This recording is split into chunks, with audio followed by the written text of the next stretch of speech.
Every time I open a book, I'm reminded that the world is so much bigger than my own story.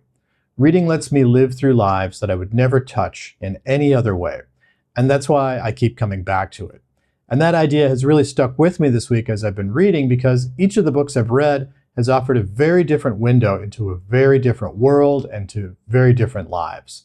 So let me start with the first book, which is an absolute masterpiece of hard-boiled, violent fiction. It's 1974 by David Peace. This is based on a true crime case of the Yorkshire Ripper, but it's a fictionalized account of the search and hunt for the Yorkshire Ripper. And it's told through the point of view of a young journalist named Eddie Dunford, who's brand new on the job, and the first story he gets is a very strange and brutal murder of a young girl who is found in a ditch. And it's very graphically described how she's found and how the murderer has killed her. I'm not going to get into all the graphic details here, but what I will say is that the book is quite graphic and it is very violent, so it's not for the faint at heart.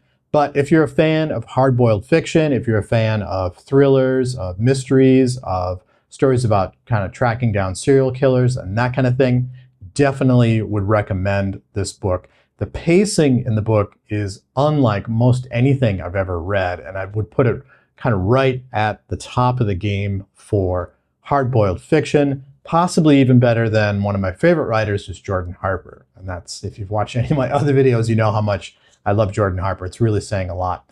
But what really struck me about this book is that it's not just a hard-boiled whodunit kind of relentless search for a killer. The protagonist has a life that is absolutely messed up, and he is just plagued by his own bad decisions. He's plagued by some things that have happened to his family, and he's also plagued by kind of he's a bit hamstrung by his position as a journalist and the corruption in the police force that he encounters. And the story very quickly widens out from not only the search for this serial killer and serial rapist, but the corrupt police forces that have kind of allowed these murders to happen, and the sort of web of lies that they've woven that allow this kind of thing to keep going on. I found it to be a really fast-paced read, and you have to really give it time to read. It's not the kind of book that you can just pick up and put down. You need to put it down at specific times when the story breaks, because when you pick it back up again, you're going to find that you've almost got to backtrack a little bit to kind of catch up on what's been happening, as it moves really, really, really fast. Now, the second book I read recently was also disturbing, but for slightly different reasons. It's Human Acts by Han Kang. This is the second Han Kang book I've read. I've also read The Vegetarian, and I did a review on that. But I have to say, I think this is possibly the superior of the two. And it's definitely much more moving and much more impactful than the other two. This follows the story of the Gwangju uprising in South Korea, in which students protested and called for democratic reform against a very authoritarian regime. Those protests were very violently suppressed by the army. Students were literally gunned down in the street. What makes the book really interesting, and I think really impactful, is not so much its accounting of the protests and of the uprising, but of the way that people's lives were impacted, either directly by being involved in it, possibly by being killed in it, or being persecuted for protesting against it, and also just kind of in general, through things like censorship, and of course, also through a very painful loss of family members, loss of life through the protests. It's a really profound book. Parts of it are pretty disturbing. There are some pretty graphic descriptions of not so much of the shooting of the protesters, but actually the collecting of the bodies and kind of trying to store the bodies and sort them out, and people trying to come in and claim bodies of loved ones. That is a pretty disturbing part of the book, but I think actually pretty necessary. And I think it's also a unique perspective that doesn't really get told very much. Usually we read stories of protest, and it's always very heroic about uprising and protesting, which is an important thing to write about.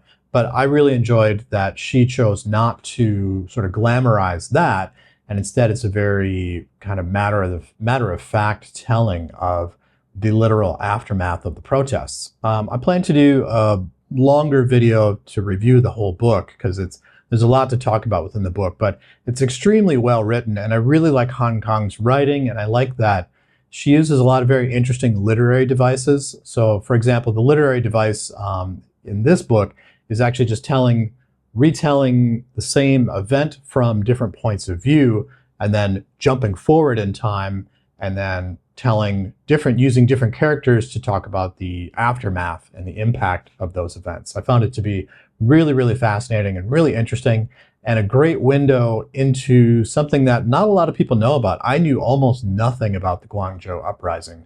You hear of it occasionally, but I really had no idea about what had happened there. So, very fascinating book. All right, now the other two books that I've read this week are collections of poems.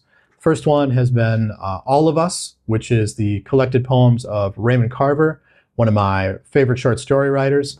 And the other is the collected poems of Jack Gilbert, a poet who I had never heard of before until I saw a YouTube short from Tony at Life on Books, in which he actually read one of the poems out loud, and I was really blown away by it and immediately ordered this book. These poems are really powerful. I like both of these poets. I like I've read Raymond Carver's poetry before, and I've always enjoyed it, but I just hadn't looked at it for a long time, so I decided to get this and also order this one. I like both of these poets for a couple of different reasons. One is that their poems are definitely stories and narratives, but they're very short, obviously because they're poems, and also very evocative because of the types of language that they use and the devices that they use, and also the very indirect nature of their poetry, which I find to be really fascinating and something that really pulls me into that. And it kind of really has a way to kind of linger in the mind. I found myself very much enjoying these poems. I have not read poetry for a long, long, long time. I don't know, when's the last time I read poetry? Probably at least 10 or 15 years ago. But suddenly I've really, really enjoyed it. So something that's quite interesting, I think. And I'd like to bring up the idea too that if you're reading a lot of fiction or even nonfiction, you should really try to read other types of writing, and poetry, I think, is something that's definitely overlooked. So those are a couple of the books and some of the poetry that I've been reading this week, and it's really got me thinking about something much bigger, which is, why do we read in the first place? For me, one of the most powerful reasons is to learn about the lives of others. I think that Han Kang's Human Acts doesn't just tell a story, it asks you to bear witness and to sit with the voices and the stories and the lives of people who went through the Guangzhou uprising. Reading in that sense becomes a lot more than entertainment. It can be considered an act of solidarity. It's kind of refusing to look away. It's a way of bearing witness to history and also broadening your own perspective and, really your own understanding of the world around you. But reading doesn't always have to take place, during horrifying moments in history or acts of atrocity. Sometimes it simply stretches beyond, the narrow border of our own experience. And I think that David Peace does a great job of that in 1974, and that he really drags the reader into the kind of moral rot of 1970s Yorkshire. It's not my world, it's not my time, but through his words, I can feel the grime of it, I can feel the pressure, I can feel all the tension, and I myself really have this drive similar to the narrator, Eddie Dunford. I also had this drive to find not only the Yorkshire Ripper, but why was this happening and who is allowing all of this to happen, behind the scenes. So books like that really let us cross borders of time, borders of culture, of geography, and you get to do all that without leaving your own home. And that really connects back to an idea that I talked about in my last video, which is that books really are mirrors and windows, and I can't take credit for that. That comes from a book tag from Pat at Book Chat with Pat. She's got a great tag on that. But if you think about like Carver's really plain-spoken poems in All of Us, I really connect with these on a really, really personal level, and I see a lot of myself in here. He has a way of portraying moments when people break, particularly in relationships or internally with a personal struggle. In Carver's case, that tends to be alcoholism, but he also had some pretty bad and pretty broken relationships.